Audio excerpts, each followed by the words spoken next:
What's going on, guys? Welcome back to another episode of the H Panel, the show where I bring on guests from all different backgrounds to talk all the things mental health. I'm your host, Harry Potvin, and today I have the pleasure of being joined by Terry Dunnage. Terry is the co-host of the mencave podcast and an advocate for burn victims, disfigurements, and mental health after he experienced life-changing injuries when he himself was set on fire. Terry's story is both pure insanity and super inspiring, and I cannot wait to share it with all of you. And I want to thank Terry again for coming on and having this discussion with me. Now, without further ado, guys, if you are listening, please like, comment, share, subscribe. Give 5 stars if you're on a podcast platform. Share with someone who might want to hear this episode. It's a really great one, and I can't wait for you to listen. I'll talk to you all very soon. Have a great rest of your day. Peace. I'm Harry Potvin, and this is the H Panel.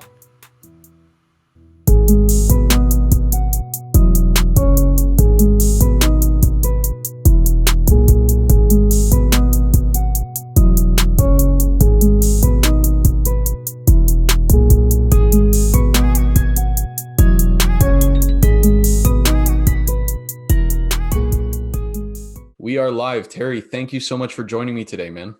Thank you for having me, man. So I wanted to get to know you a little bit better. I know we talked off camera, but where does your story start? Because I was looking into your stuff, and it might be my own ignorance, but I didn't realize that like burn victims, it's not a common thing, but it happens a lot more frequently than like people talk about. Yeah. Okay. Yeah. Yeah. So, well, my sort of story was I was 28 at the time, and I'll lead up to what you said there, a reference to it for how it started for me, should I say? So I was 28. I just moved from London, England, out to the south coast in Devon. We was only there. Me and my partner was there. What was we there? 7-8 months. And my uncle lived down there, and he was suffering with paranoid schizophrenia. So he's having like paranoid delusions. And there was a few little warning signs down the road. But I'll just say a long story in short. Basically, is that he turned up on a Sunday afternoon on October the 14th, 2007, with a petrol can with no lid on it and a lighter, looking for answers to paranoid delusions that didn't exist, like really far out there answers that me or my partner couldn't even answer. So we were sort of attacked in our own home, really. There was a bit of a fight that broke out. He said that he'd already poured petrol over his own head, threw petrol towards me. He went to go for my partner, and then me and him started wrestling at that point. He lit the lighter and it went up like a bomb, basically. And the only thing I could see was, because it was a reverse level house, a 3-story house, I could see that it was so intense, these flames. And I had a hoodie on and everything. So like where it splashed petrol over the table and it hit me, I guess we went up pretty quick. Petrol's pretty lively at going up with a spark to it, as you probably know yourself. I see the red light at the balcony. I jumped off the balcony off the first floor, rolled and took all my clothes off, come up back through the house and out the front door, just to check where my partner was. But the garage door, we had an integral garage through the kitchen. So the door was open and she was out there. She said, "What happened?" And at this point, I was in a neighbour's house splashing water on my face. I couldn't believe what my uncle did. I could not believe what he did. And he didn't make it out of the fire. So he through whatever happened there, he wanted to end his own life. He must have had every opportunity to run out of it as well, because it was intense. The heat and that shit hurts. You know what I mean? No, we know if we do a little burn, so imagine being in an intense fire. My natural instinct was fight or flight. I was gone. So I can't believe he didn't get out. But anyway, after that, I splashed some water in my face, and the neighbours, my missus swearing like, "What the fuck happened there? What was that all about?" I was sitting on the doorstep, but by this time my house is practically on fire. And we lived in a little private neighbourhood. So like the whole neighbourhood was out. And I was sitting on the curb, because at this point I started shaking a bit, and I didn't realise to be in a fire, like literally, man, I couldn't even been there longer than like 3 or 4 minutes. But it was like a scene out of RoboCop. I don't know if you've ever seen that film where the skin drips off him. You remember that scene? Yeah. That's right. I sat there because I didn't realise that petrol continues to burn. My skin was hanging off my ears, and I was thinking, and a nurse, lucky enough, there was a nurse or ex-nurse, one of our neighbours, an elderly lady. She put wet towels all over me. Then the ambulance came and they injected me with morphine, and that's all I sort of, that took away like all the pain for there and then, because I was in quite bad pain then after the adrenaline had gone. Then they took me to the first hospital in Torquay. They put me in this big hooded bed, and I kept seeing the light, man. And I thought that I was going to go. And I said to my dad, like, tell my kids I love them and all that, because I could hear in everyone's voices. It was only my dad there, I think, because everyone else hadn't got there yet. And that's the last thing I remember until they woke me up out of a coma in Bristol, Frenchay, which is miles away now. I'm in a hospital, a burns unit, miles away, an ex-military hospital. And then they woke me up from that, passed me a mirror. You know, obviously I must have woke up in between that, but I don't really remember none of it. And man, they passed me a mirror. And bearing in mind, I was like quite priding myself on a bit of a pretty boy half my life before that. I looked in the mirror and a monster looked back at me. An absolute man. I was unrecognizable. So what you see me today, to pictures you've probably seen on my Instagram before, like, or if you Google my name, man, I've never seen anything like it. It's horrific. And I thought, there's no way I can live my life looking like that. I couldn't accept it, you know, like, so my journey then sort of started. I was a victim of mental health, and then I became a sufferer of mental health because I've now got body confidence issues as a man. That's not acceptable. No one wants to hear about. And bearing in mind, when they did wake me up, a few days later, when I sort of remember little bits of them waking me up, I was also then told I had my sister and my ex-partner at the end of my bed, and I'd lost my daughter from a previous relationship just before her third birthday. So I don't even know where the hell I am in this hospital, but I've got my ex-partner and my sister crying at the end of my bed. And I thought they're crying for me, that it's like game over. But I felt in a good place by that point because I've been through so much. Like there was pipes and things. I couldn't move. I couldn't talk because they had a tracheostomy in me. So I thought my voice had got, I thought it was game over for me. And then they told me that, yeah, that my daughter had passed away. And that's what sort of news do you want that when you're fighting for your own life?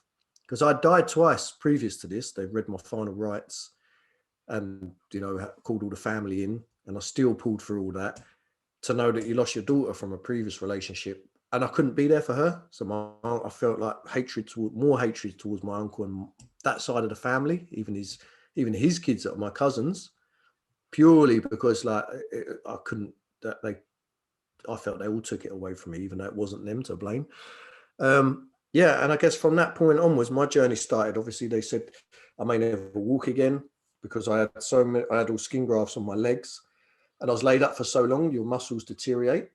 And I caught every super bug in there. That was why they read my final rights. I had like MRSA, C. diff, pneumonia, and you know, like, I was a miracle in the hospital. I even survived it all, but all my organs failed so many times that they said I might never walk again. My mouth would never open and function properly because of the burns. It was so tight, and my eyes was like all pulled down. But man, I just exercised. From there, obviously, I suffered. I had to go to a clinical psychiatrist for like. I'm sorry that I'm brushing over this quick as well. There's so many aspects to it, man. I'll just give it in a nutshell for you. But yeah, I literally was under a clinical psychiatrist for 6 years of my life with PTSD because I didn't realize how, and I had pharmaceutical addictions to sleeping tablets and Valium. Do you know what I mean? Which they'd got me on. Not that I probably needed it. But I didn't realize the addicted side of that. So, you know, it come with a lot of things in my recovery that I had to get over a lot of things afterwards as well.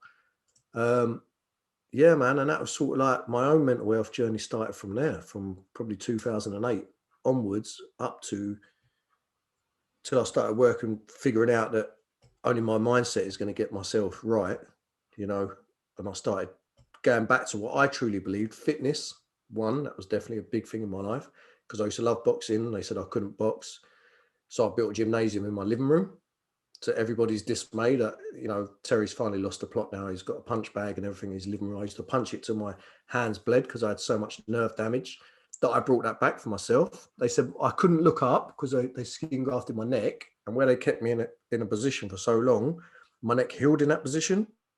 Mm-hmm. They said, you're going to be on disabilities all your life, like as in benefits, state benefits, because you're not going to walk, your neck's not going to function. So I used to hang off the end of the bed, stretch my neck personally myself. physio done, what they were trying to do in physio. I'm not knocking them. It worked for some people, it didn't for me. So I would hang weights off my chin backwards and stretch my neck. So I got everything back. Everything they said that I couldn't do, I defied them. But I'd done that through perseverance, fitness, because that was always a big part. I still believe that's a big part of my savior, and my own mental state, working with that, and not living within my own beliefs or my own belief system. When you get stuck in that rut and you don't accept nothing else. I sort of thought outside the box and maybe tried other things so that I could change my train of thought. And I think a lot of that helped me. So I worked on my mind and my fitness to get through all the and stayed mentally strong, that they didn't tell me that, you know what I'm trying to say? The narrative is if you're going to you're never going to be able to do this again. You possibly won't be able to do that again. I have to defy that. I can't listen to no or never do again. And I think that's your own belief system. If I believe that, I think I'll still be stuck in that way now. And maybe we wouldn't be having this conversation because maybe I wouldn't be that confident to talk about it. Mm-hmm. Man. Wow. Okay. It sounds a lot, doesn't it? But that's a quick brush over the whole story, really. There's probably bits missed out, but yeah. Thank you for sharing that, man. I was just telling you this bit of the story when I brushed over it because it's really entailed. Otherwise, we'd be here forever. My documentary alone is like an hour and a half, and it didn't really touch the surface. So, how long were you in the hospital for? Like in your coma? I was there I came out a week before Christmas, so October, November, just under 3 months. Wow. And when you get out of that, like when you go back into the world, how do you, like, what's going through your head, man? Like how do you accept, like, this is my new reality? Well, for one, I had some big struggles, man, in the beginning, purely because I don't know if you know, but it's probably people that are listening, if you're in a drug-induced coma, I had insomnia. First of all, that was my biggest thing, man. Like even in hospital, and then when I got released, because I think 6 weeks of that I was in a drug-induced coma. So 6 weeks out of just under 3 months is not a lot. So to come out, that's hence why the sleeping tablets. But yeah, when I come out of hospital for the first time, it was all a bit like I was having panic attacks, like anxiety. That I wanted to go back in because I'd been there for so long. I felt safe in the hospital, and anything that I was feeling outside of that, I felt I was on my own now. I've got no one monitoring. Well, I've been monitored 24/7.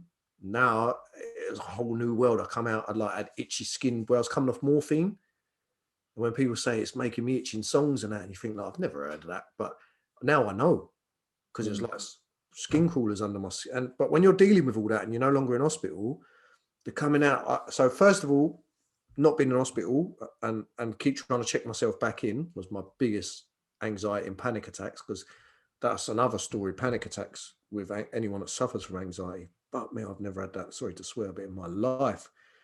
But that shit can put you in hospital on its own. And then, just the normal world. Man, it's like being in a new world, because I'm now a different person. Do you get what I mean? On top of all of that, I'm now a man who's not the same man. I'm disfigured. I've only got like half my eyebrows, everything, my hair had burnt away. So I'm regrowing. My fingernails were still black. It took months to grow out from the burnt fingernails. And there was so much. It's hard to answer that question because there's so many different things I can think of dealing with. But I guess in a nutshell, again, you have to deal with being a whole new disfigured self, someone that you don't know, a stranger to yourself, and badly disfigured pretty much at the time. Now that's a whole nother thing, disfigurement and being a man and with nowhere to go to talk to about it. Yeah. So what was the public reception you got when you got back out? What, people looking at you? Yeah. Yeah. So yeah, that affected me a lot, man. When I used to go like shopping with the missus or with family, people be staring at you like, and you know what? No, vindictiveness towards them, but kids were the worst because kids are brutally honest, right? So kids would be staring at you and saying, "Mum, look at that man." And like you're trying to duck and hide behind shopping aisles and that, thinking, "Shit, I don't," you know what I mean? I try to stay inconspicuous, but yeah, people. The worst thing I ever used to get was like, "Wow, what happened to you?" And then you end up telling your story so many times, but you're not mentally ready to keep reliving your story. If you get what I mean, it's too early days to be like, "Wow, what happened to you?" Know, like that. And then when someone says that, it's not a good thing for your confidence, man, to go like when someone you be in a queue and someone go, "Wow, what happened to you?" It's like there's a way to ask him, surely, like, or a way to maybe not ask someone who's looked like they've just been through a fire, just leave them be a minute because you don't know their mental state, maybe. So with that, what I did do was my stepdad and my step granddad, they were tattoo artists, so we've always had tattoo shops in our family for years. So then I went for a little stage where I survived so much that I had a tribal tattoo put on my face, like as a Maori warrior. And everyone always asked me that, why did you get a tattoo? Because I never had anything like that before. But and I still stick to it this day. It gave them something else to look at. Because Mm, now the conversations are interesting to a degree. They was and they weren't, because there was a couple of times I regretted it in lines of work and things like that. But I don't regret in the sense that it was no longer about why are you so red, or like what happened to you. It's like, wow, is that tattoo new? It was a whole new conversation now, like it was something that worth actually. I weren't the person getting your pity no more, like, wow, are you all right? What happened to you? It's like, wow, did that tattoo hurt? I started feeling little bit manly again. So that was sort of the story with that. Yeah, but that's how I felt, Harry, is that when I come through that, yeah, it was hard. It's not going to lie, it's quite hard. People keep asking you. hmm Yeah, that's the thing, right? Like they mean well, and then Yeah, like just the way it's played. Like, what happened to you? It's like, come on, like exactly. there's so many other ways you can ask that question. Exactly, and you're right. Some people mean well, and some people are just damn right nosy. It's just That's like true. they can't Yeah. hold it in, but they've got no compassion behind it. They just want to know, like, what happened to you, just because it's a story. And I get hmm it. I get there's two sides to everything, but still, Yeah. that like you said, the compassion, like we said earlier, is maybe not maybe lead into a conversation with someone more so than do that. But hey, if we people that's lived through it, we know that an everyday person probably don't know that. Some people just ask shit because they want to ask it, and that's that, isn't it? You're not going to change that. I could never imagine, like Yeah, just asking whatever's on your mind, like, hey, what happened to you? Or like you go to some like, why'd you gain so much weight? Like people who are like that, I'm like, I don't get you at all. How do you just go up and ask that? yeah, that makes sense, does it? Because there's no reason to want to know that from a complete if you don't know somebody. It's like if you see someone with a scar down, in fact, you're not going to say, "Man, did you get stabbed?" Or why would you going to ask that? You're not going to a man or a lady. You're not going to insult them by wanting. It's none of your business. How about that? Uh, It's maybe have that compassion to think that cool, they might be going through some shit. Let's just leave them to it. that's the thing. Compassion. Some people just don't have it. They lack it. Exactly. It's crazy. So how did your outlook on life change when you got out at all? Yeah, probably not at first, because at first, like, I was really went through some dark times, and I no longer wanted to be here myself, even though I survived so much. I tried to take my own life on a couple of occasions. Said my goodbyes. At one point, I was going to blow my own brains out with a shotgun, but a couple of my friends, lucky enough, I reached out to them and they come and took the gun away. And secondly, I tried to take pills because I think more so that I had nowhere to go is what I learned from being a man. I, it's hard for men to talk out anyway. We know that. That's why we're here today.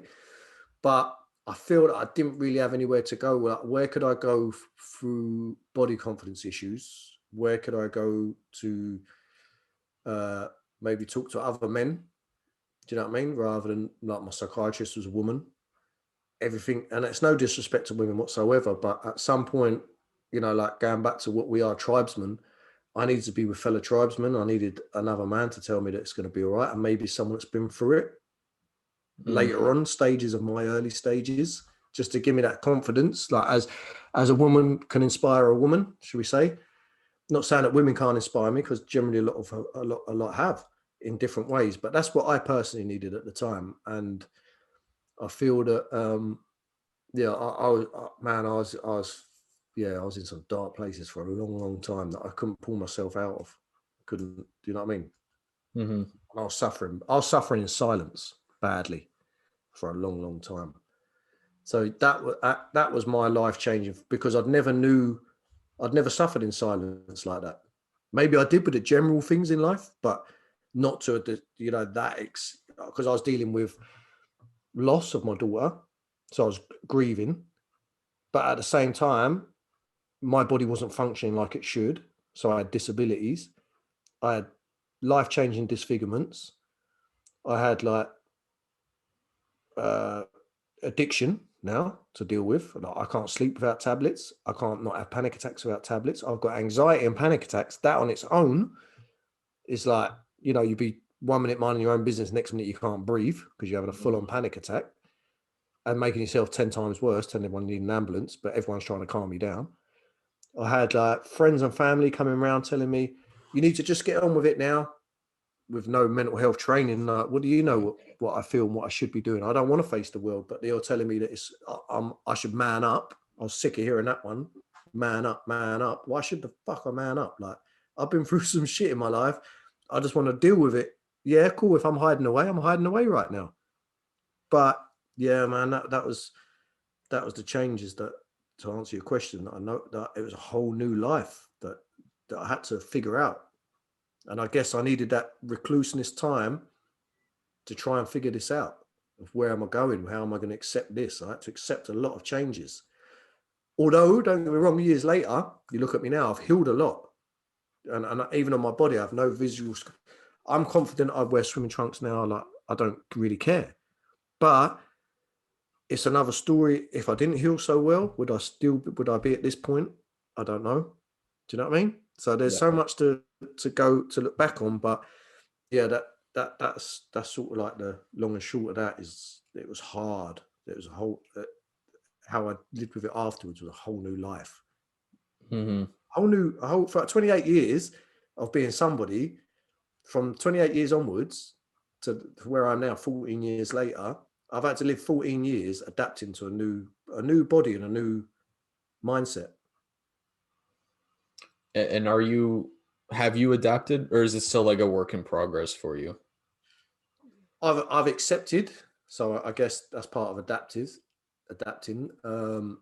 So I've accepted who I am, and I think at the same, I take the positives out of everything now. So if I look at myself before, as we touched on earlier, I had a transport company, and I was a council estate kid that came from nothing, like the idea of like your ghettos over there, and I was lucky enough to be in transport, become a transport depot over a year.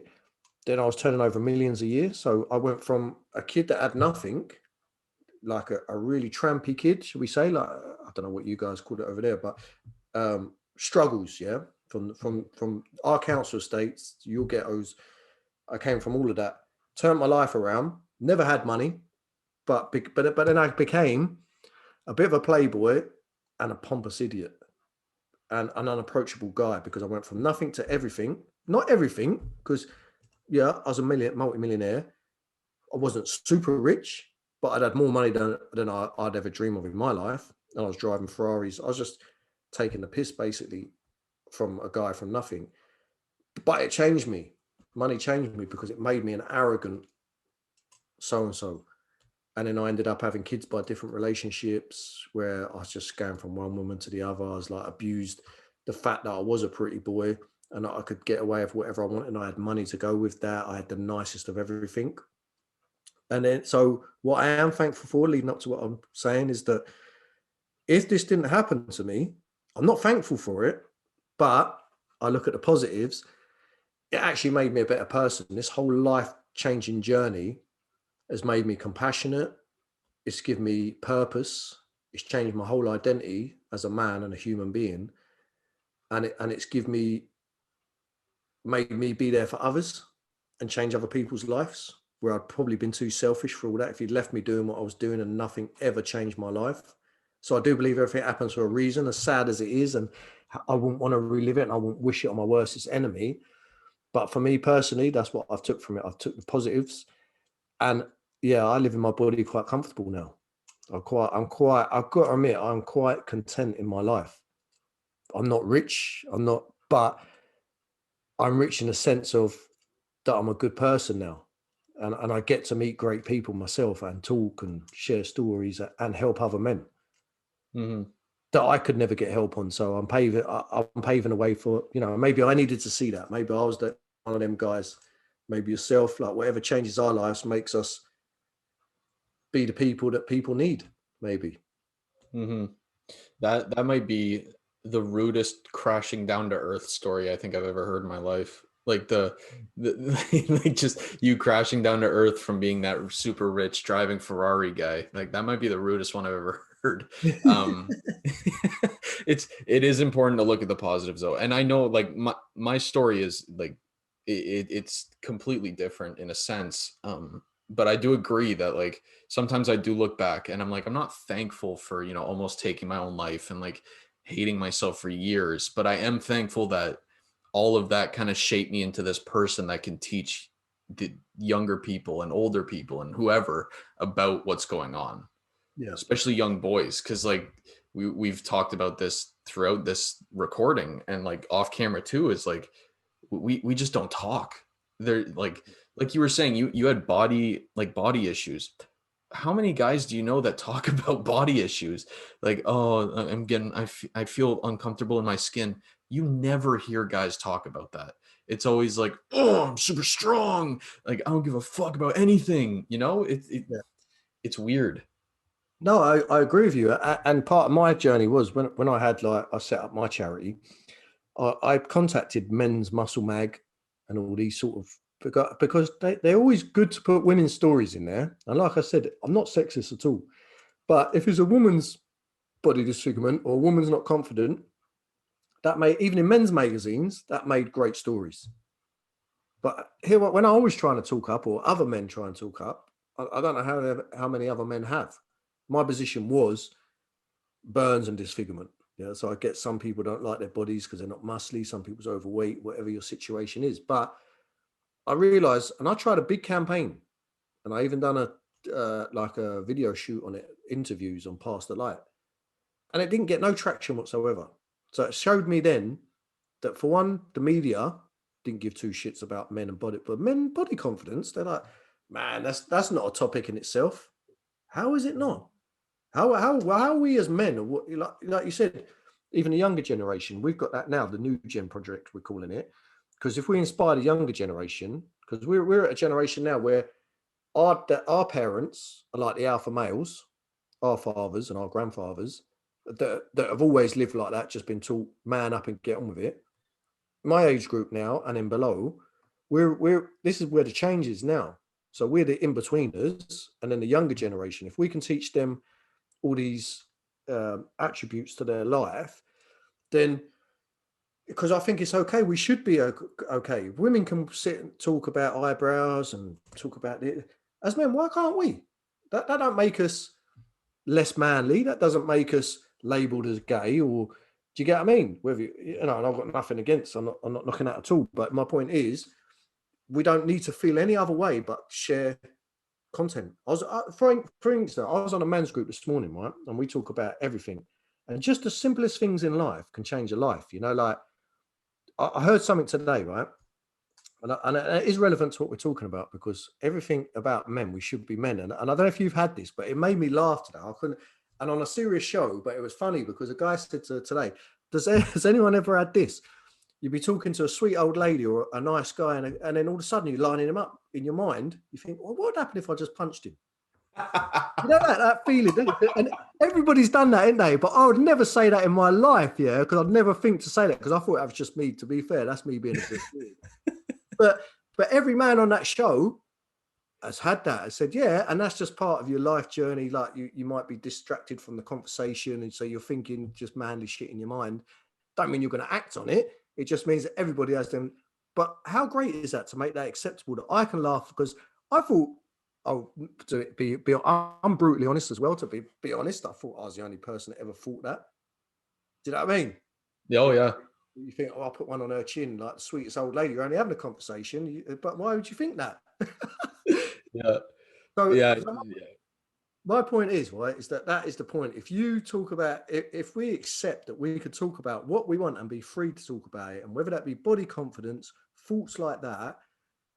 Do you know, like you said, when you started talking about things, when I started talking about things, that weight, when I done my book, it was like therapy, the best therapy I ever did, because I'm talking in my story now. And if I'm talking to you, or we're talking to a group of men, and you're all sharing stories, you're breaking down barriers of things and vulnerabilities that you think it's okay to be like that. I'm not weird. I'm not the only person that's ever thought that. I'm not the only one that sits here. I've met bodybuilders that are in the perfect shape, but they're suffering with, body confidence issues. And this is why, as men, we need to talk about it, man. Just open up the conversation to talk about it, and we're free. We can free ourselves of burdens just talking, man. Mm-hmm. That's what I truly believe. Yeah, no, I agree with you. It definitely starts with talking, because like when I was growing up, I'm still fairly young. Like it's only just recently changed. Like when I was growing up, you still had that, I guess, toxic masculinity mindset going on. Like I talk about this a lot, but the only reactions I was taught were to be happy and to be angry. So whenever I was sad or whenever I was feeling down, I immediately resorted to anger. And I just, from based on what I grew up looking at, like teammates on my sports teams or people at school, like they would get angry, they'd punch lockers, they'd swear at people. I was Yeah. like, oh, that's how you react when you're sad. I get it. And it's like you can't. Like that's not the right way. There's other ways to deal with these things, and there's so many emotions in between happiness and anger that we can identify, that like men should be allowed to feel. Exactly, 100%. And what you just said there, Harry, is that when we release through, because they say that's a release, don't they? Like if you get on the punch bag or you punch a locker, you're releasing anger. You're not really, you're just masking what the problem is. To get that frustrated in the first place, the key thing to it all is to maybe sit and talk about it. If you're suffering, then whatever that is, you're suffering in silence, whether it's something that's happened outside of coming to sport that day, or whether it's something that you're hanging on to subconsciously. So that the key thing to it all is to sit and talk with a friend or a family member, someone that you can confide in, and actually punch that locker is just a 2-minute fix. Because whatever pissed you off, even if it was the game, something stressed you out in the game, you look back at something, it's normally some stress that came before that game. It was just that one awkward tackle, that one awkward thing that just exploded what you was already going through. Mm-hmm. That's what I think is the whole pretense to talking about everything solves a lot more than what we believe. Yeah. And people don't realize that. That's the funny thing. Men don't realize that. Like you said, that's exactly how they look at it, because that's how we're trained. Mm-hmm. And if you're going to talk, so, some people, like you said, you just think, I still think that in my mind, oh, man up, let me just get on with it. I don't, if I'm watching X Factor, I don't know if you guys have that over there singing, and it's always got a sad story. If I'm going to cry now, I'm going to cry. If I get choked up, I'm going to let that emotion go. That doesn't make me a weak man, because in my every man is a warrior, magician, king. The 4 pillars of what a man makes, and the joker. So if I'm going to joke and laugh, if I'm going to be a warrior, and I'm going to be, whatever we're doing sports, then you become your warrior, and I'll be my lover side, or whatever it is, that I'm going to be emotional as well, because it's good to be that's part of our 4 things of who we're made up of. Mm-hmm. And even that, I'm not going to be embarrassed about things like that. If I hear or watch a sad story, it chokes me up. But that's compassionate. That's compassion, and that makes you a better person. It is like, why hold that in? You hold that in, then that affects you days later, because you think, I can't cry because I've got to be manly. Then you haven't released nothing. Yeah. You get And then it? your head hurts. Yeah, yeah, Like, yeah. it's a painful feeling, man. You get the migraines all day because you're holding back the tears. You're like, oh, I can't do it. Urgh. Yeah, I've got to be manly. I've got to man up, and yeah. So the same as is if you have too much laughter. You ever had that, and you're nearly physically sick because you're laughing because you're not used to laughing so much. Oh, So I'll take that pain any day. yeah, me too. I'll be sick with laughter because that's a good. Laughter's the key to the soul as well, man. That's why I love. You know, people need to understand that as well. Is if you can have a laugh, that's all these emotions you need to do in your life. But laughter is definitely like I love comedy and stuff like that. I've done comedy videos, and I'm genuinely a guy that jokes about and never serious. Although I am serious, I like to have a laugh because Hmm. for me that's more fulfillment for me. I know I sometimes get a couple frowns at this, but like when I'm telling my story, I usually throw a joke or two in there just to like lighten the mood. I don't know. Cause like I feel like I can. And Yeah. it's like when I get too serious about things, I like don't like it. I like having a little joke here and there. So when I'm telling my story and then I make a joke, people are like, it's like, I don't know, that was for me. That wasn't for you guys. Like I need to lighten this up for myself. But yeah. I totally relate. I do it all the time. I generally do it all the time. My biggest one is when I speak to people and I always say that's just racist, and they say, well, and they set back by it. They took it taken back. What do you mean it's racist against burnt people? What you're saying there? And they just never know how to take that one. Racist against burnt people. Like, and but man, if we don't have a, and that's when you know when you're in a good place. If you can laugh at yourself, don't take that. If we can not take yourself too serious as well, man, we are men. If you take yourself serious, that's a big burden to take on as well. I never take myself serious, and that Yeah. is another big part of my recovery. Is being able to laugh at myself as well. When someone say, "Man, you got half eyebrows," I say, "Well, yeah, but you got a big nose." Life is. You know what I mean? You just have the crack, have the laugh, and that's another thing that gets you through. And that shows a character right there. Like you do it, so that's good. I do it, and I always do it about. I never intentionally do it about someone personally, but I always do it about myself, and that opens up so many more conversations because now you're letting people in because then they think, well, this man he can have a laugh. He's not even serious, and that's the good way to be. Hmm. Yeah. It makes people comfortable talking to you. Yeah, exactly. Yeah, Yeah. opens up is a good door knocker. I call it. Like opens up the door once they've knocked on it. Hmm. I agree. Yeah, man. I man, the when you were talking about how people see like punching things as a release, I don't know if you've ever experienced that, but in my personal experience, like it doesn't feel good. It's it's not a good release. Like yeah, it's a 2 minute thing, but after you're like, I feel way worse. Like Yeah. it does nothing. I used to like everything in the book, man. I remember I punched a garbage can because I had a bad practice at a swim meet or sorry, I had a bad swim practice with my team. I punched the garbage bag, my or garbage can, and my hand sliced open. I was bleeding everywhere. I was like, what did that accomplish? Seriously, like, what was I doing? Like, it wasn't even a great idea. It was just kind of, and then I felt worse for like a week after because my hand was cut open and like I had to bandage it up. It was so stupid. And then like other times, like I would bash my head against a wall. I was like, and then after you'd be like I'm dizzy for like a month. I probably gave myself a Concussion. yeah, I probably gave myself a concussion. Like that doesn't help anything. Oh, that's why I said what I said. 100%. I've been there as a kid and as a teenager. I've done it all. Where I used to love boxing and stuff and martial arts for years. And I was, when you live a life, this is the other thing, competitiveness as a man. Every man wants to be competitive, and I was that person as well. I always wanted to set an example and be the best. So I've done it all. When I lost fights or lost even practice fight, sparring and stuff, I'd headbutt things. Like you said, you get the headache or cut your own head. You punch things, you end up with like a fractured knuckle or something like that, and it didn't achieve nothing but more pain for longer. So I've still got the same thing that I'm hanging on to, as well as the new thing that I'm now carrying, the injury that I'm carrying because of that. So there's a definitely, and they'd call that, if you went to therapy, they'd call that anger issues, Hmm. wouldn't they? Because they like to label everything.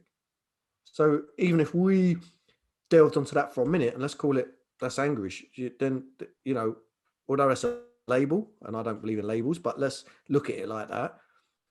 Everything led to that. So you have to work on that to realize that right, like maybe you have to live through it to do it first, like we have. So you think, well, that achieved nothing. Now I've got a broken hand. I'm out of that sport now for however long.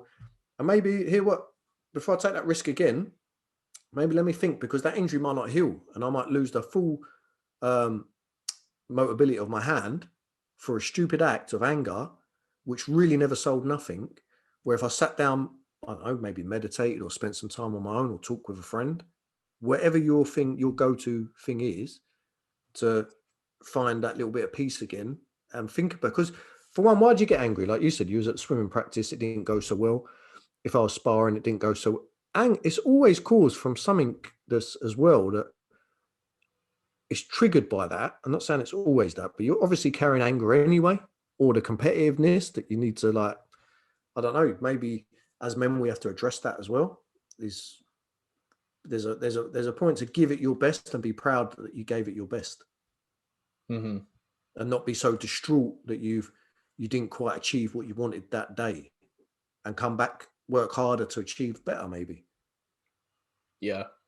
Yeah, they this happens like for both boys. Like when I was growing up for both boys and girls is like I was talking to another person about this. Like parents when we were growing up were like you can achieve anything you want. Like they basically pumped into your head that anything you did, you'd be great at it. But they never told you, "Hey, you might not be great at it and here's how you handle it." So then when you get into a situation, let's say for a guy who let's say he loses a race because I've had that. I've been out touched in a race by like point 0.4 of a second. It was like so close. Um how do you handle that? Because you're never told that. You're just told you're going to go out there and kill it, man. You're going to be the best one. But then when someone else is like, actually, I'm the best one, and then they out touch you, you don't know how to handle that.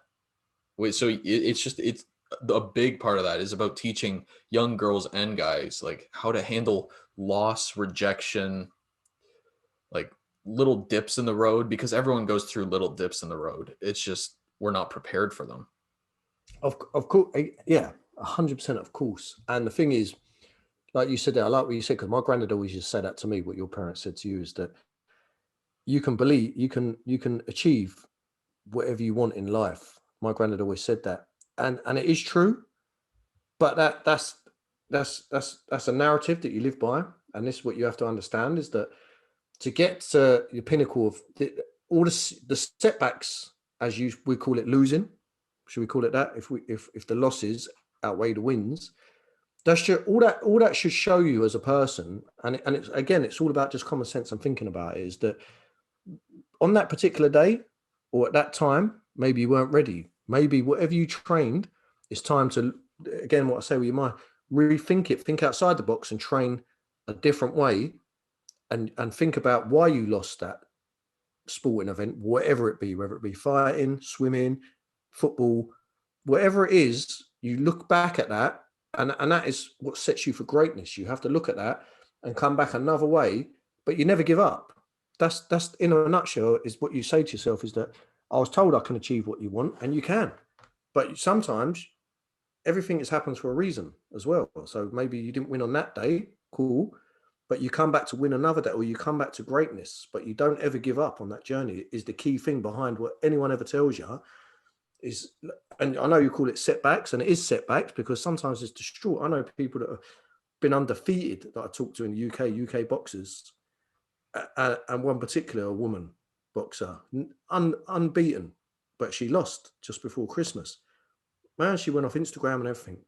But the point is, she had good people like myself and other people around. It's just to explain this, is that you don't just give up because you lost. A loss is not a loss. You gave it your best that day, but your best just wasn't good enough for that day. But all that means is that person might have worked a lot harder or trained a different way to go into your weakness. So now you come back, work on your weakness to become stronger. And it's true, you can be whatever you want. I do believe that you can be whatever you want to be in life. You can, but that doesn't mean that you're going to suffer loss. You're not going to suffer losses or draws or things that you're going to have to come back from, because that is what sets you up to come back stronger. Because if you just kept winning, if you was like the Floyd Mayweather, this is a guy that's won all his life, but that's my sport, boxing, I love it.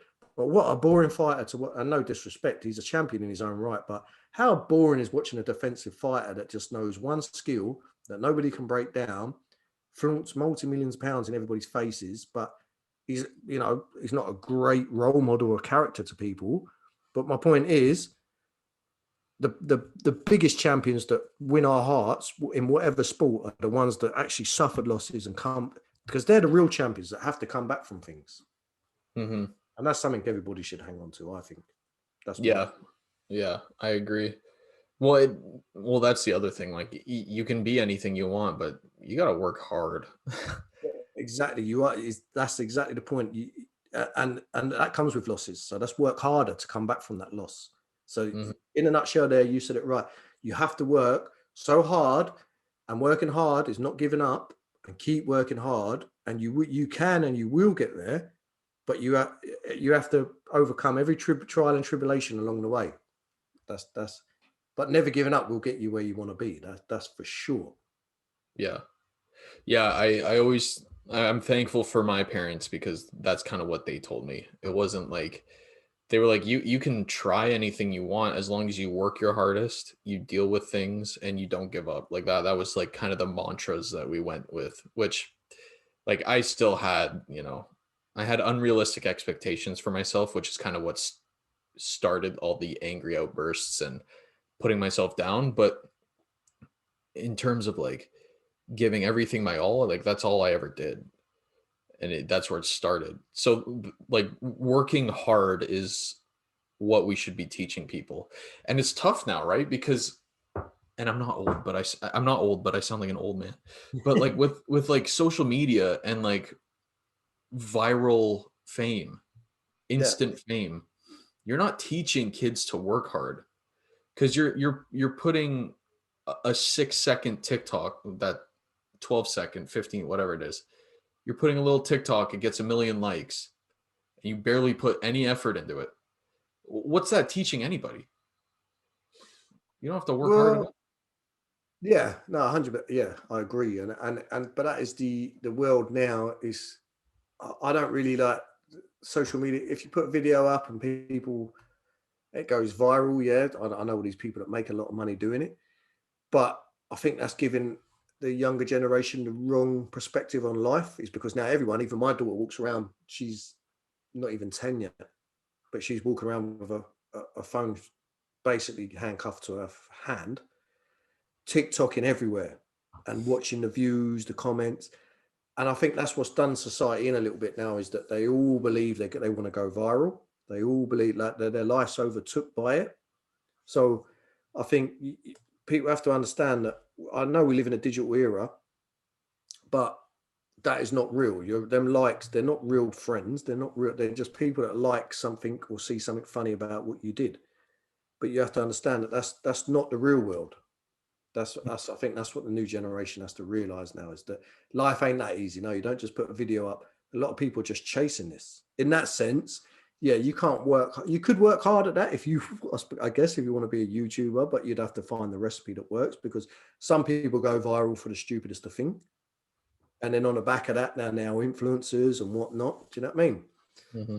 But I think that the social media world definitely has a lot to answer for, because it's brainwashed so many youngsters and so many, like, I've been there myself for like looking at mine, and sometimes you think, shit, I didn't get no likes on that. But then I sort of allow that. I think, no, do you know what? I'm not getting involved in sitting there. I put out what I want to put out. Whoever likes, whoever it resonates with, it does. Whoever it doesn't, if it got 2,000 likes or it got 10 likes, it means the same to me. I'm not going to be consumed by that, because a like ain't paying my bills. A like ain't making me feel any better anymore. Yeah, I mean, my message is what I live for, but I'm glad you touched on that, because there's a lot that comes up a lot lately about social media. Yeah, man, my most viewed video on YouTube is me playing basketball with my sister. Yeah, I have all of these like mental health videos, mental health podcasts, and that's the one that like got like 3,000 views or something. That's when I knew, I was like, okay, this doesn't matter. exactly that. Exactly, you do something important, and I feel exactly the same. I've got YouTube. and I've done some events where I've put the main acts on, like big main acts, Big Nasty, like really well-known names in the UK. But yeah, I've done the silliest, and I've done mental health videos, and I've done little interviews, past the light, and they get no views. But then I do a track. I'm not a rapper by far, but I was a music-based charity. I've done the silliest of song with another guy that suffers from mental health. We've got like 6.8K views, and it's the worst thing musically I think it's ever been done. But people loved it, and the image of us sitting in balaclavas on and motorbikes doing wheel spins and stuff like that, and we're smoking cigars. We don't even smoke, but we're just fake puffing cigar. It was just stupid, and it just goes to show you that, because that must be a demographic of younger people, because it looked like gang. They all loved it, but really it was a 40-year-old man and a 38-year-old man who we sit indoors and don't really go out a lot. We don't really drink. We don't really smoke cigarette, nothing. But you can make, and I realized that day you can manipulate whatever you want as well on the internet, because us with balaclavas, well, we could have been anyone. We could have been your school teachers under them balaclavas, but you all 6,800 loved viewing that video. And it's the biggest pile of crap I've ever seen. And I say that personally, and I made it. Mm-hmm. I contributed to it. Yeah. So yeah, I know what you're saying, and I've done comedy videos in the first lockdown. Absolutely stupid, ridiculous, but got biggest views I've ever got. Yeah. Ridiculous. Yeah. But I get comedy's funny, but I'm just saying, like, it's just a serious subject that could change people's lives. There's no views. Well, no one wants that. That's not what like the media wants to push, right? Like the other thing is like when you're looking at the big names of anything, like sport, podcasting, acting, writing, anything, they didn't just do that overnight. Of course. Like that's like decades of hard work, like starting from absolutely nothing. Like you see that picture of, I'm going to get this wrong. It was either Steve Jobs or Jeff Bezos. I think it was Jeff Bezos. He was in his garage and he had this white sheet that said Amazon and it was written in Sharpie and he was just him and a laptop. And now it's huge. That didn't just happen overnight. It wasn't a garage one night, richest man the next. Like that's years of work. And that's like, you can like reach, your goal can be to go viral, sure. But it very seldom happens overnight. Yeah. It's about consistent work, pushing like some people post every day. I don't get it. I don't get how these people, like the big YouTubers, they post vlogs every single day. That's a lot of work. I don't think people get that. Yeah, 100%. Yeah, how much they put in and how much time you're thinking to get that, to do that vlog. The time and effort that goes into making that one vlog to do that. Yeah. And I don't think people do. And I think you're right. As in that, there's people, the stories of like Richard Branson, for argument's sake. He was selling records in a phone box in London. That's what he used to do. He used to advertise. He was literally selling records on a payphone. And look where he became now. But he never took his eye off what he wanted. And it takes years and years of hard work. You're exactly right. And that's what people need to realize. And even if you're doing YouTube videos, where it's comedy, vlogs, until you go viral, like you said, you're going to have to put that hard work in and you're going to have to make something so unique. And that's going to come over time of keep trial and error until you get it right. And that one goes viral. But you can achieve it. But the same as anything, it could take years. You might not achieve it until your later age. Yep. But yeah. that's what you have to understand, how much hard work has to go and how much dedication and not giving up and determination goes into that advice that we just said a little while ago. You can have what you want and the universe will give you what you want. But at what point and what time is another story. And that's how much, the harder you work, let's just stay on that subject for a minute, trying to get something go viral. You have to work hard and you have to do that 24/7 until you get that one viral video. Because I've had many friends that say to me, oh man, I want to go viral. It's like the talk of the world now. Everybody wants to go viral, don't they? Because it comes with so much now. You go viral, it comes with so, it's like its own rich list in itself now, isn't it? Mm-hmm. So, but it's the same advice through and through in life. Whether you want to be a transport company, whether you want to be a building company, or whether you want to be a viral video maker, it all comes to down to the same thing: is them attributes that we said: hard work, dedication, and never giving up, Yep. and evolving with the times. Because whatever's popping right now, don't matter if you're doing in the building game, you have to be up to date with what, viral videos. You have to be up to what subjects are trending in the building world, what best bricks, what best materials are being used right now, what style of house is being built. Yeah, everything comes with keeping yourself current as well. Oh, that's a big one. The adaptability. Like now we have the attention span of a goldfish. So Yeah, it's like something that happened last week, you're gonna forget about quick. Bruce, So 100%. you gotta keep rolling. That's the other thing is like you'll post a video and it may go viral and you'll be sitting on that for weeks. You're like, yeah, it went viral. And then people have already moved on, man. Yeah, what comes next? Exactly that. That's the hard work and dedication. What next? Don't just be content that you went viral once, because going viral once, probably a lot of people have done by accident. So that then becomes your consistency. You're never giving up, because now you've got to come back bigger and better. But now you've got something that might be trending at the time. So now you've got to come off the back of that and try and do the next best one and try and Yeah. beat it. Maybe, I don't know. Yeah. It's like when I was growing up, like when Drake was like starting, like you guys know who Drake is, right? Of Yeah, course. yeah, Yeah. So I think when he released Take Care, like one of his biggest albums, I remember people going, "Okay, what's next though?" I'm like, "What do you mean what's next? This man just dropped a masterpiece." And like literally a week later they're like, "Okay, when's the next album though?" It's like everyone's attention span is like this now. They just want more and more and more. So if you're getting into that business, like that's something you got to learn is like you got to keep churning out ideas. Um, 100. And Drake is a great example for that, because when I was music based charity, I had two recording studios in England. So a couple of my artists who I was working with at the time went to meet Drake, because Drake done something amazing. Because I don't know, do you know Dat Boy over there, Dat Boy? mhm. Yeah, I talk to him a lot. I met him through Richie Valentino and red carpet events. Red carpet, Yeah. they're in Toronto. And Drake done the unthinkable, because where he went from Canada to America, he then came to Europe. So then when Drake came here, he was like working with people that was really good artists here, but you guys in America would never have heard of them, because 9 times out of 10, their criminal records won't even let them into Canada or to America. So he literally came here, utilized some people, put them on the map, which in turn sent him around Europe. And Europe is probably bigger, or if not the same as the US and Canada together. So he Mhm. was a smart guy, Drake, man. That's why he made so much money. Yeah. He didn't keep his music just where he was, or just try to tackle America. No one's really ever from America or Canada tried to tackle Europe. But Drake done that, as far as I'm aware.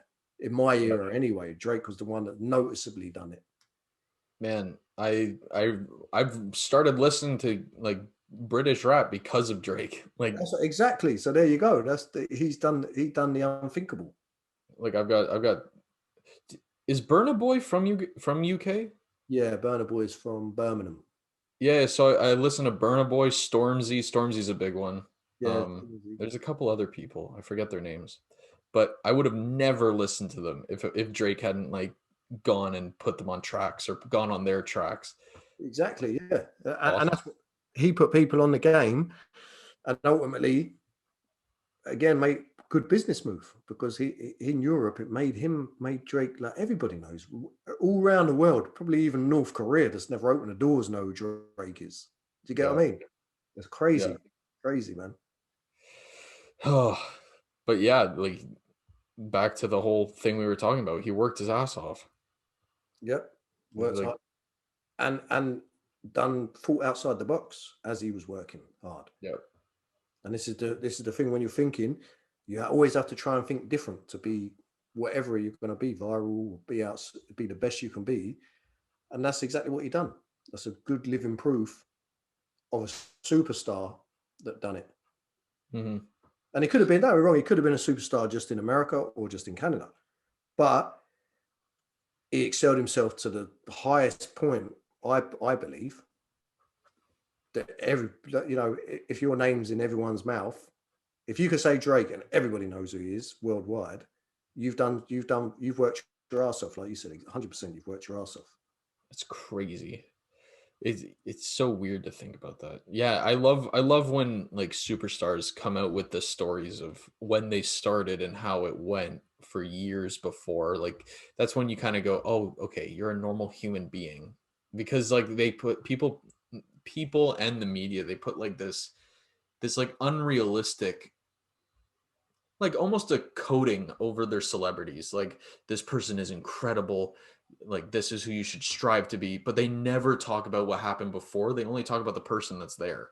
And then that's kind of where this whole idea comes from, where people are like, I want to go viral because this guy's famous, that guy's famous. It's like, well, why don't we talk about their teen years and their young adult years where they were working their ass off and no one wanted anything to do with them? Exactly, when nobody knew who they was. Yeah, like no one gave a crap. Like Michael Jordan, I use that example all the time. His high school basketball team was like, "Yeah, you're riding the bench." Yeah. I feel like if we told those stories more, one, like people would have way more realistic expectations for themselves, Of course, and yeah. two, what's that? People only realize what they see now, don't they? And they don't realize exactly. You're 100% right that they don't see the hard work that went into it. Like on a podcast the other week, we obviously interview people as well, and I interviewed a guy that's in the UK. He was in charge of doing the boxing write-ups, but until I interviewed him, the same thing. I just look at the guy that I think, man, he's, because I love boxing. It's like my favorite sport, and I think he gets to hang around with he can walk to any boxing match, walk in there, and he's sitting ringside, talking to them, comparing notes. Like I live in awe of the man. Do you know what I mean? I'm in awe of him. But actually, to hear his story, the same thing you said there, of how he got there, man. He traveled the whole of the States, turning up to boxing gyms to get them interviews. And he would sleep on the train in between from Florida to New York for like a 2-day train journey and all that, just sleep on a single ticket. So he never stayed anywhere because he couldn't afford to get accommodation. He just about got there on the bit of money that he had, but he'd get all them all important interviews.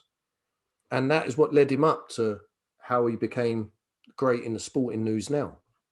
The Mm-hmm. struggles that man had, like sleeping rough but following a dream, always following a dream that paid off years later, a lot of years later. Yeah, yeah.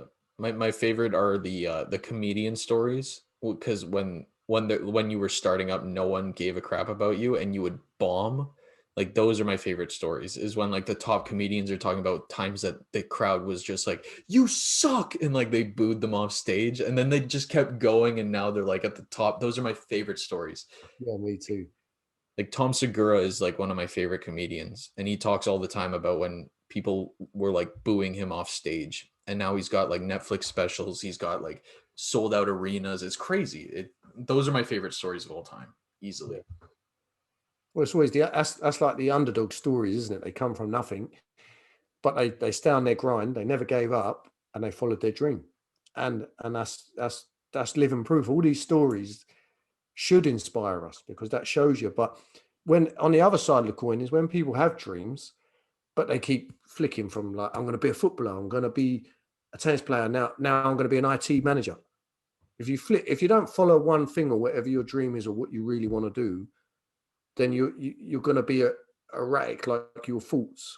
So you will be one of them people that'll be in that job 1 minute, then jump to that job because you know what I mean? You have to have a plan in your own mindset of what you want to be and what, to become successful.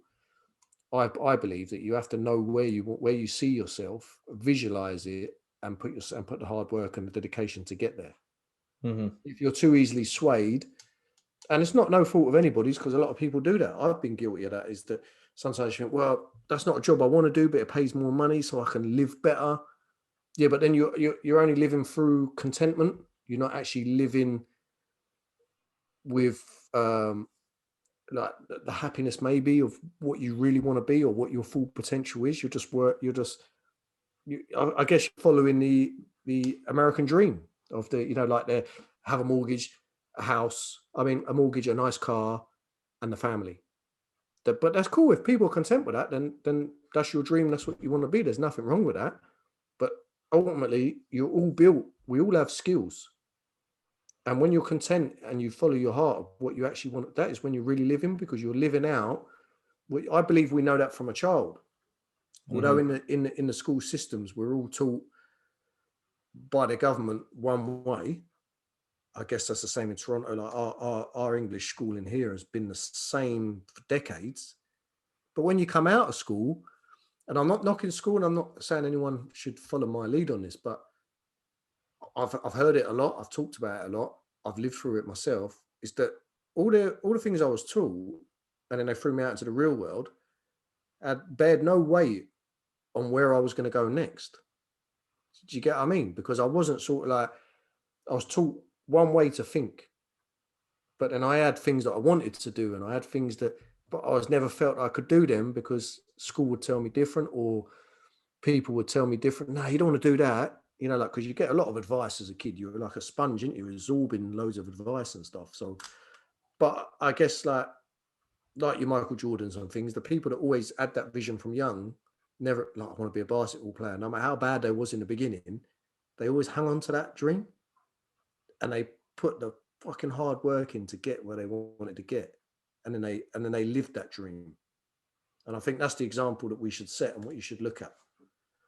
Yeah. I'm not saying that every youngster, when we're all young, we all know what we want to be or whatever, but try things, see what makes you feel good and what you think, no, I love this. Like I know I loved boxing. You probably love swimming. You do get things that you love because you enjoy it so much when you're there, and you're in a whole different inferioric state, aren't you, if you enjoy something? And that is your sort of your way in life. When you enjoy something, what better to do, even if you're not a millionaire? If you got up every day and just made a wage check every day, you woke up but you enjoyed what you do, that's better. Then you're living, aren't you? We're not sitting here today saying, look, work to your dreams, us all be rich. No, because what is rich? Money's not rich. What's rich is when you're rich in love, happiness. So if you get up every day and you look forward to getting up and you're buzzing like you're getting up at 5 a.m, because I don't know, some people like long distance lorry drive, you know what I mean? But you're playing your music, you're happy, you're whistling, singing to yourself. Man, as long as you're happy every day, that's happiness. It's not about how much money you can have, what you can own, how big your house is. Most of the richest people have everything and they're depressed. Yep. Being rich is being rich in them fundamental things with love and happiness. Because that money, when you go to the grave, that money don't buy you shit, bro. Don't buy you a bigger grave. You're getting buried in the same size grave as the next man. Yeah. We're all bleeding the same. So either way, just be content to be happy in what you want to do. That's what my advice would be to anybody now. Yeah. Well, money masks a lot of problems too. It's another one of those suppressors, like we were talking about before, punching things. Like, it's not going to solve anything. Money, like here's the thing. Yeah, it'll buy you a nice house. It'll give you stability. It'll do all these things. But if you're like really down in the dumps and hating yourself, money isn't going to change that. At the end of the day, it might for a couple months. I will agree. If I had money for a couple months, I'd hate myself a little less. But in the grand scheme of things, it's not going to. No way.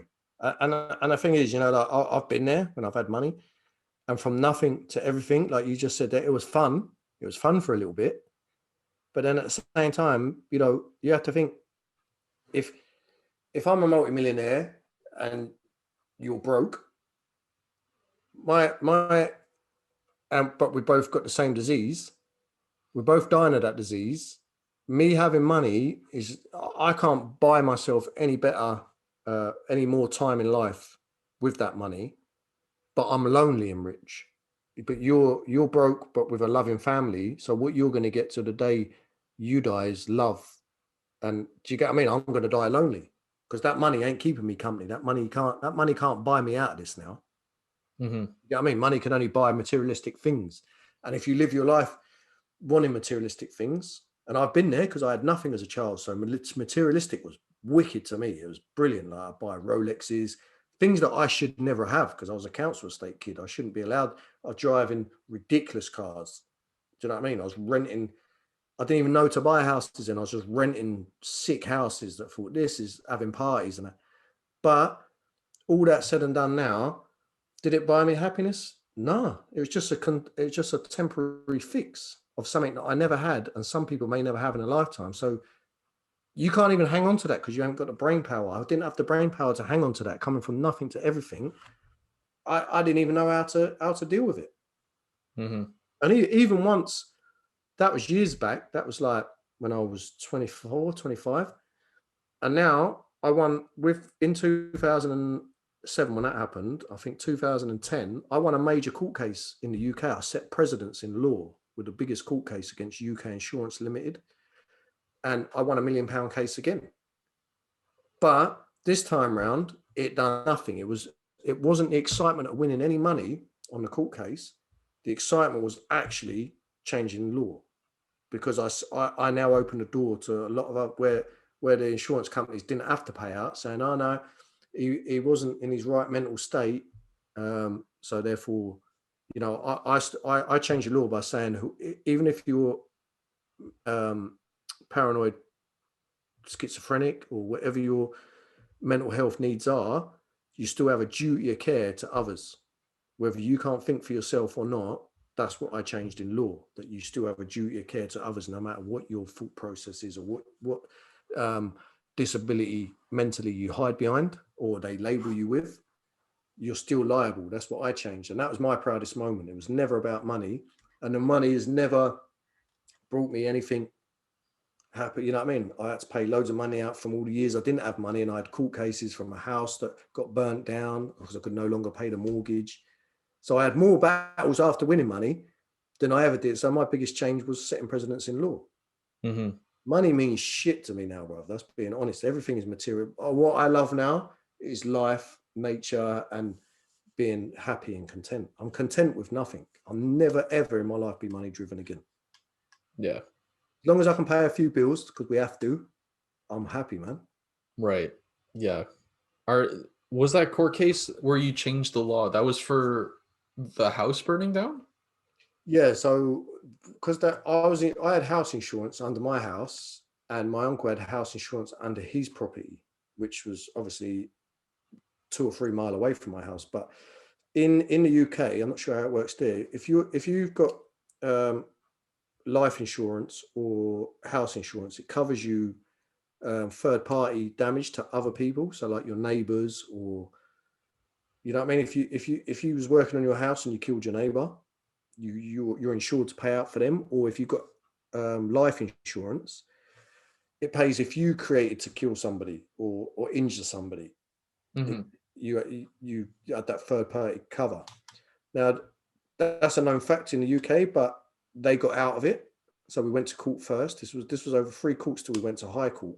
So I lost the first court case because they said that you know, because he was suffering with delusions, he couldn't think for himself. So that was their get out clause. So for a man not thinking for himself, we don't have to cover the third party act that our client caused damage to Terry Dunnage. So we changed the law with a forensic psychologist who, you know, we had to have a few different things. Then we went to, we went from county court to normal court. I don't know what that's called. And then we went to high court, and I won it at high court because they appealed it to high court. Then I won it when we went in front of 3 judges with more knowledge of it. But it's never been done like as what I changed in law in everybody's insurance policy. But that, in a nutshell, sorry, is that, yeah, basically that was their get out clause. If you injured me, but you had life insurance, but they could prove that you was on medication or you weren't mentally functioning, so that means that you was incompetent of making your own decision on that day of injuring me. So what I changed was, no, don't matter that you Harry not thinking right in your mind or whatever medication you're on or anything, you still have a duty of care towards me and others around you. Mm. Oh, I see what you're saying. Okay, yeah. You get what I mean? Wow. Yeah. So you've got Yeah. no get out clause by saying, well, no, hey, I was on medication, I'm having paranoid delusions, so I injured a man. You get what I mean? Some people here in the UK we're coming out of like homes for mental health, randomly killing somebody, committing murder, and then going back into a hospital, a mental health hospital, never going to jail and being tried for their crimes. And I'm not saying that I changed that, but I think I helped towards that, because I still believe if anybody injures another person, you're liable. Hmm. You have to be liable for that. The sad thing about that is like over here in North America, like pretty much every single school shooter that's ever happened, they Yeah. just label it to mental health. And I get it because there's definitely something wrong there. But just labeling that and just tossing it away, like one, that just feeds into this stigma about mental illness. And it doesn't help anybody because when you come open up and you're like, hey, I have schizophrenia, I have bipolar, I have these things, you're immediately roped in with these freaking like nutcases, for lack of a better term. And then also like just labeling them as that and then kind of just pushing it to the side. They're like, yeah, they had mental health issues, whatever. There's no help given. Yeah. And like how are we gonna ever get better if like these people in these scenarios are just tossed to the side? Like there's a reason they went out and did that, Of you know? course, Like there's a reason it behind everything. yeah, exactly. And it's like like it's so hard to look at it that way because of these terrible things they're doing, but at the same time it's like you got to take these accounts and kind of learn from them and translate it into the communities that you're in charge of. Like people like that, they had no resources, they had nowhere to go. Yeah. There's a reason they acted out.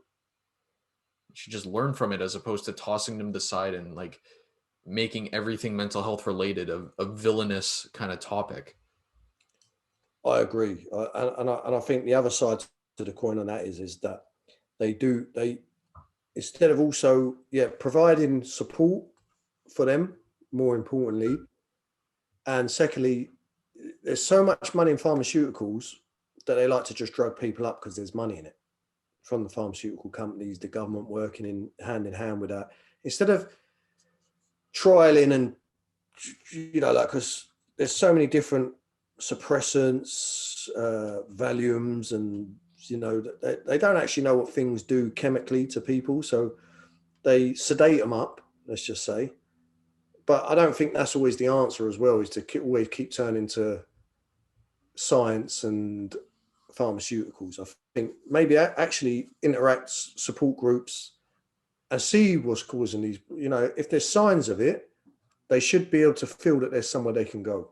And maybe that half of these events wouldn't happen. Yeah.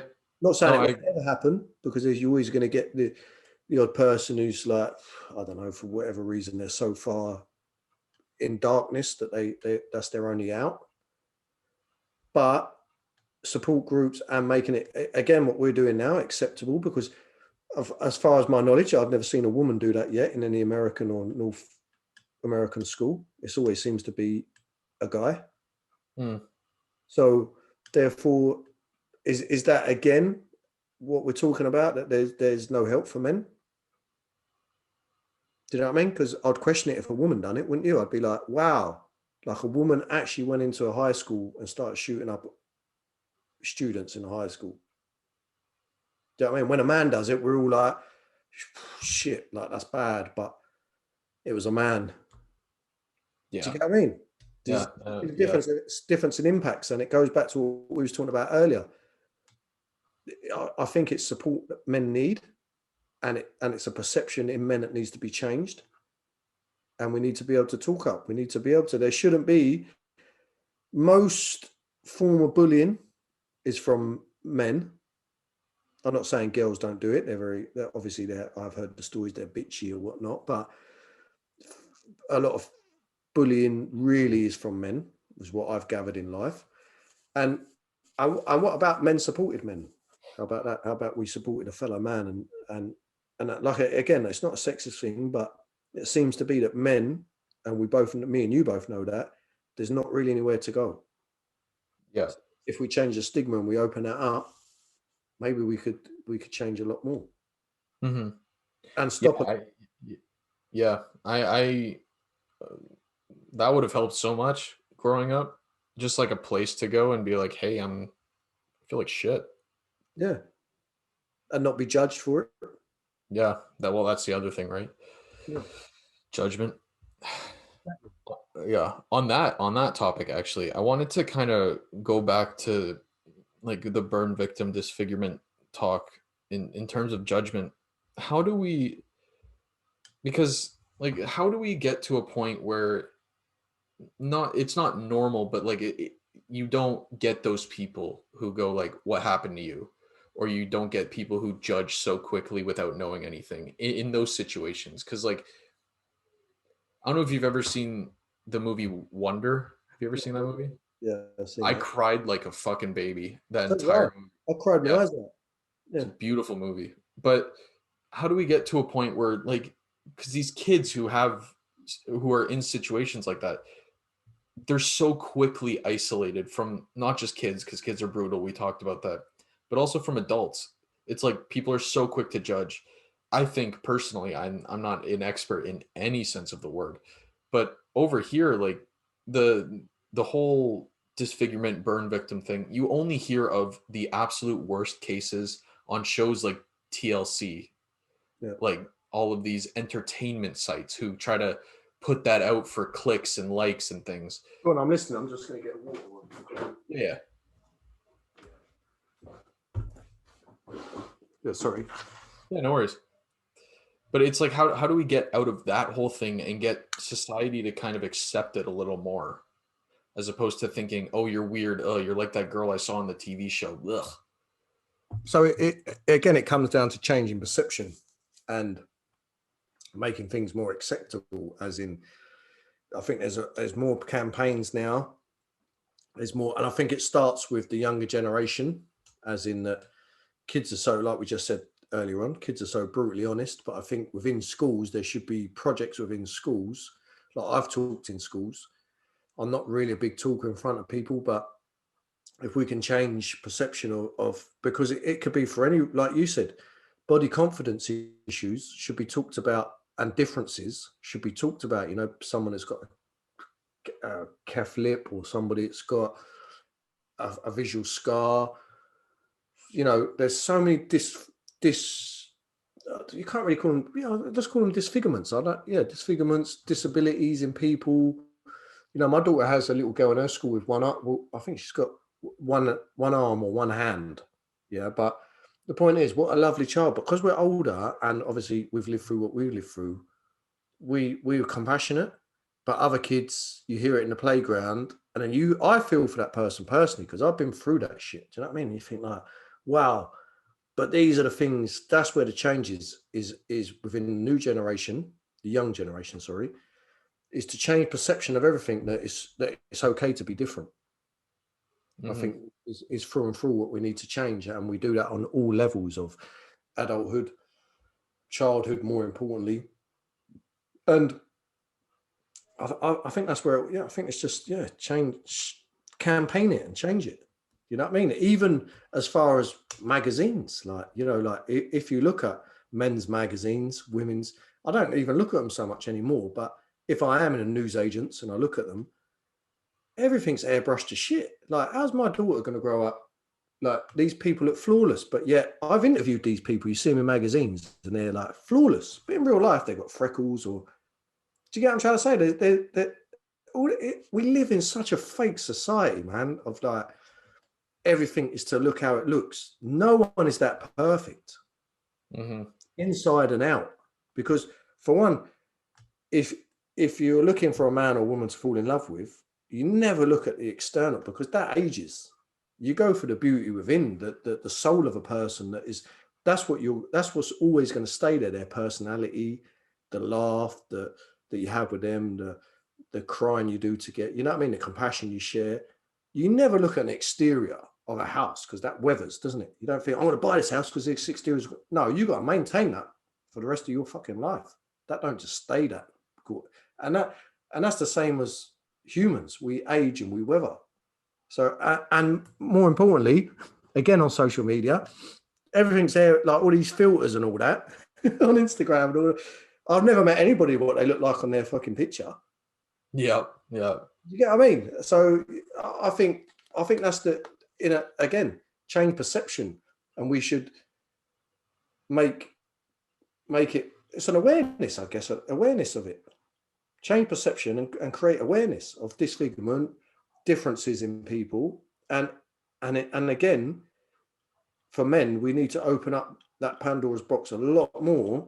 So you and I had nowhere to go, but make these changes campaign for it, for men to have a go-to spot where you can go and be amongst our men. Need to be around men as well. Don't forget that when we go back to tribesmen years ago, we'd hunt and gather together.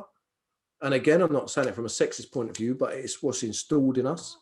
So your vulnerability is like you bounce off other men. I don't know about yourself. If you go out with your mates or you're playing sport, you sort of bounce off from that. That's sort of when men's at their happiest. So if you can be in that position and you're being open and you're not judged, and you know there's a place where you're reciprocated for talking, surely that's the key to it all. Mm-hmm. I could be totally wrong, but that's my view. Sounds good to me, man. Yeah. You're definitely helping it in the right direction. So where can my viewers find you? So you can find me at Terry Dunnage on all social media platforms. Well, I say all: Instagram, Facebook, and also Terry Dunnage Foundation on Facebook. And I'm very approachable, so I'll always reply to my DMs. I'd rather talk with you than you suffer in silence. You know what I mean? Yeah. So that's where you'll find me. Love it, man. With that, we are done the recording. Terry, thank you so much for joining me again, man. This was fun. Thanks for having me, man. I really appreciate it. I loved it. Yeah, me too. And to all my viewers, I will see you guys next time. Hey guys, thanks for watching another episode of my show. If you want more episodes of the H Panel, the button's going to be right here. If you want to subscribe for more videos from myself, it'll be right down below. Please like, comment, share, give 5 stars. Let's keep this conversation going, guys, all right? I'll see you next time. Thank you for your support.